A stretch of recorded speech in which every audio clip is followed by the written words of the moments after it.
దీన్ని ఒక చెట్టు మీదకి, ఒక చెట్టు చిటారు కొమ్మల మీదకి దీన్ని ఏర్పరచడం జరిగింది. చూడండి, ఇది స్కై వ్యూ పాయింట్గా చెప్పుకుంటున్నాం. ఈ మొయిల్నాంగ్ విలేజ్ మొత్తం కూడా ఈ స్కై వ్యూ పాయింట్ నుంచి కనపడుతుంది. చూడండి ఎంత ఆహ్లాదంగా, ఎంత చెట్ల మీదకి. అసలు ఈ 10 మందిని మాత్రమే మోస్తుందట, 10 మంది మాత్రమే పైకి వచ్చాం. చూడండి, ఇదంతా కూడా ఒక బ్రిడ్జ్ లాగా చెట్టు చిటారు కొమ్మల మీదకి తీసుకొచ్చి ఒక వ్యూ పాయింట్ ఏర్పాటు చేయడం జరిగింది. చూడండి, ఇప్పుడు మనం కిందికి దిగుతున్నాం. స్కై వ్యూ పాయింట్ నుంచి కిందికి దిగుతున్నాం. కొద్దిగా అడ్వెంచరస్గానే ఉంటుంది. మేఘాలయలో ప్రతి అంశము అడ్వెంచరే. రైట్, చూడండి, మామూలుగా ఒక చెట్టు ఎక్కాలంటే చాలా కష్టపడతాం మనం. చాలా ఈజీగా ఈ బ్రిడ్జ్ ద్వారా బ్యాంబూని ఎలా యూజ్ చేసుకోవాలో వీళ్ళకి తెలిసినంతగా ఎవరికి తెలియదేమో బహుశా.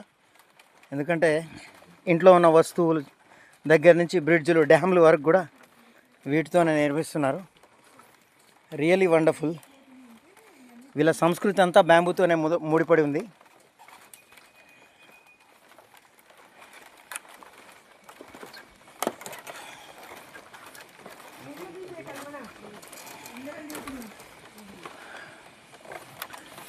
చూడండి, ఒక 2-3 చెట్లను కవర్ చేసుకుంటూ ఈ బ్రిడ్జిని ఏర్పాటు చేయడం జరిగింది.